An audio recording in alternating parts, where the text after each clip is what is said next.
بسم اللہ الرحمن الرحیم۔ السلام علیکم ورحمۃ اللہ وبرکاتہ۔ لوگ چاہتے ہیں کہ ان کی امیدوں پر پورا اترا جائے، مگر ان سے کوئی امید نہ رکھی جائے۔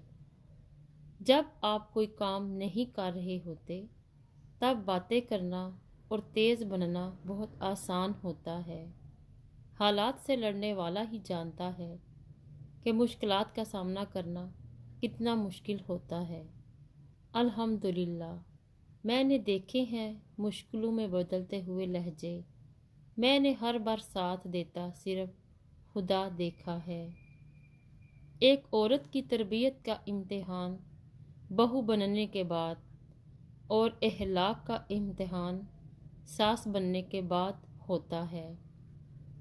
کچھ تعلقات چھینک کی طرح ہوتے ہیں، ختم ہوتے ہی شکر الحمدللہ کہنے کو دل کرتا ہے۔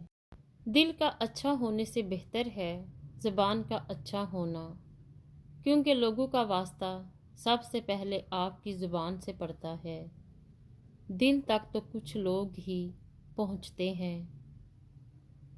لفظ ہمیشہ بے ذائقہ ہوتے ہیں، انہیں لہجے ہی تلخ یا میٹھا بناتے ہیں۔ دل سے بات کرنے میں اور دل رکھنے کے لیے بات کرنے میں بہت فرق ہوتا ہے۔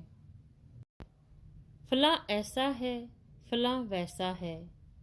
اے انسان، ذرا غور تو کر، تو خود کیسا ہے؟ مطلب کے بغیر رابطے میں رہنا ہر کسی کے بس کی بات نہیں ہوتی۔ ایک مرنے والے انسان کو نہیں معلوم کہ تم نے اس کے لیے کتنے آنسو بہائے، لیکن ایک زندہ انسان کو مرتے دم تک یاد رہے گا کہ تمہاری وجہ سے اس نے کتنے آنسو بہائے۔ جو بھی رشتے پاس ہیں، خدا را ان کی قدر کیجیے۔ اللہ نگہبان۔